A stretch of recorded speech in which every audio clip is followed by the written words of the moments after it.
ஆடி மாதத்தில் வரும் மிக முக்கியமான விரத நாட்களில் ஒன்று ஆடி கிருத்திகை. ஆடி மாதத்தில் வரும் ஆடி வெள்ளி, ஆடிப்பெருக்கு போன்ற நாட்கள் எப்படி வேண்டிய வரங்களை அருளி வாழ்வில் மாற்றத்தையும் ஏற்றத்தையும் தரக்கூடிய நாட்களோ, அதேபோல் வாழ்வில் உயர்ந்த நிலையை அடைய வேண்டும் என்பவர்கள், நினைத்த காரியம் நிறைவேற வேண்டும், வேண்டிய வரங்கள் கிடைக்க வேண்டும் என்பவர்கள் ஆடி கிருத்திகை நாளில் முருகப் பெருமானை வேண்டி விரதம் இருந்து வழிபடலாம். ஆடி கிருத்திகை இந்த ஆண்டு எப்போது வருகிறது, எந்த நாளில் எந்த முறையில் விரதம் இருக்க வேண்டும் என்பதை தெரிந்து கொள்ளலாம். ஆடி மாதம் அம்மனுக்கு மட்டும்தான் உகந்தது என பலரும் நினைத்துக் கொண்டிருக்கிறார்கள். ஆனால் ஆடி மாதம் அனைத்து தெய்வங்களின் வழிபாட்டிற்கும் ஏற்ற சக்தி வாய்ந்த மாதம் என்பது பலருக்கும் தெரியாது. ஆடி மாத செவ்வாய்க்கிழமைகளில் விநாயகருக்கு விரதம் இருந்து வழிபடுவது சிறப்புக்குரியதாகும். அதேபோல் ஆடி மாதத்தில் வரும் அனைத்து பிரதோஷங்களும் மிகவும் சக்தி வாய்ந்தது ஆகும். ஆடி மாத பௌர்ணமியில் பெருமாள் வழிபாடு செய்வது கேட்ட வரங்களை தரும் என்பது நம்பிக்கை. அந்த வகையில் ஆடி மாதத்தில் முருகப் பெருமானுக்குரிய மிகவும் சிறப்புக்குரிய முக்கியமான வழிபாட்டு நாளாக கருதப்படுவது ஆடி கிருத்திகை. கார்த்திகை விரத சிறப்புகள். பொதுவாகவே முருகப் பெருமானுக்குரிய மிக முக்கியமான விரதங்களில் ஒன்று கிருத்திகை விரதம். வாழ்க்கையில் உயர்ந்த பதவியை அல்லது உயர்ந்த நிலையை அடைய வேண்டும் என்பவர்கள் கிருத்திகை நட்சத்திரத்தில் முருகப் பெருமானை விரதம் இருந்து வழிபடலாம். உயர் பதவி என்றால் வேலையில் கிடைக்கும் பதவி உயர்வு மட்டும் கிடையாது. திருமணம், குழந்தை வரம், வேலை, நோய் தீர வேண்டும் என்பது உள்ளிட்ட என்ன வேண்டுதல்கள் நிறைவேற வேண்டும் என்றாலும் கார்த்திகை நட்சத்திரம் வரும் நாட்களில் முருகப் பெருமானுக்கு விரதம் இருந்து வழிபடுவது சிறப்பு.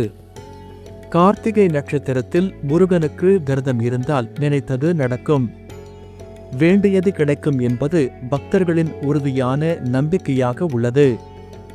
ஆடி கிருத்திகை 2026 எப்போது?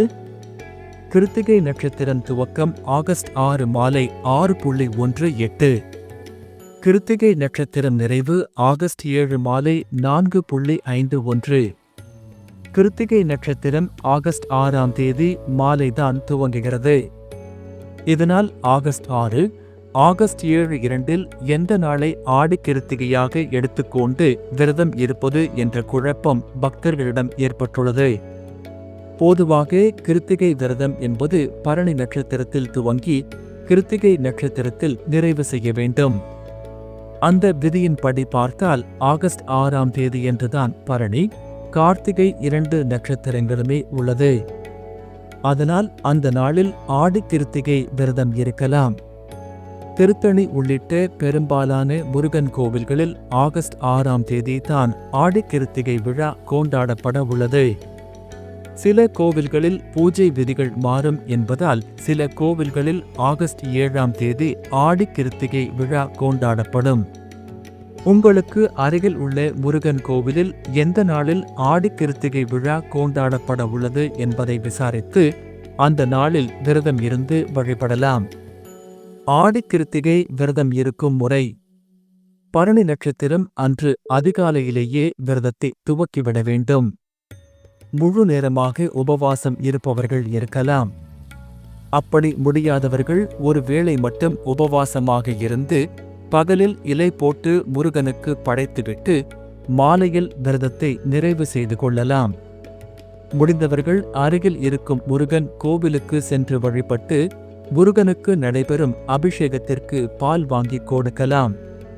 கோவிலில் கூட்டம் அதிகமாக இருக்கும். அங்கு செல்ல முடியாது என்பவர்கள் வீட்டில் முருகப் பெருமான் விக்கிரகம் அல்லது வேல் வைத்திருந்தால் அதற்கு பால் அபிஷேகம் செய்து வழிபடலாம். விக்கிரகமோ வேலோ இல்லாதவர்கள் முருகனுக்கு பால், தேன், திணை மாவு ஆகியவற்றை நைவேத்தியமாக படைத்து வழிபடலாம்.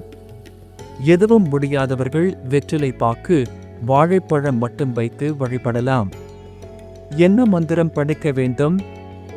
வீட்டில் ஷட்கோண கோலமிட்டு அதில் 6 அகல் விளக்குகளில் நெய் தீபம் ஏற்றி வழிபடலாம். காலை மாலை இருவேளையும் ஷட்கோண தீபம் ஏற்றுவது சிறப்பு.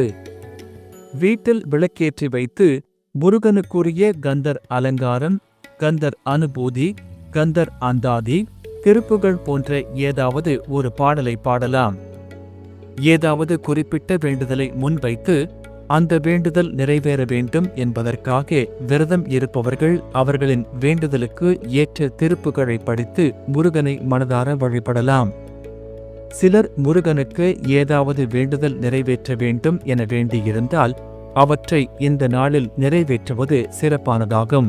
இந்த நாளில் செய்ய வேண்டிய தானங்கள்: ஆடிக்கிருத்திகை நாளில் பால் தானம், அன்னதானம், கல்வி உதவி, குழந்தைகளுக்கு நோட்டு, பேனா வழங்குதல், ஏழை மக்களுக்கு உணவு வழங்குதல் போன்ற தானங்களை செய்தால் பல மடங்கு புண்ணியம் கிடைக்கும். ஆடிக்கிருத்திகையில் செய்யக்கூடாதவை: அசைவ உணவு சாப்பிடக்கூடாது, மதுபானம் மற்றும் புகைப்பிடித்தலை தவிர்க்க வேண்டும், தேவையற்ற கோபம் மற்றும் சண்டைகளை தவிர்க்க வேண்டும், பிறரை அவமதிக்கும் வார்த்தைகளை பேசக்கூடாது. முடிந்தவரை நாள் முழுவதும் முருகப்பெருமானின் நாமத்தை ஜபித்துக் கொண்டே இருக்க வேண்டும். இந்த ஆடிக்கிருத்திகை நாளில் உண்மையான பக்தியுடன் முருகப்பெருமானை வழிபடுங்கள். விரதத்தின் மகிமை என்பது வெறும் உபவாசத்தில் இல்லை, தூய மனதுடன் நம்பிக்கையுடன் இறைவனை சரணடைவதில்தான் அதன் உண்மையான பலன் இருக்கிறது.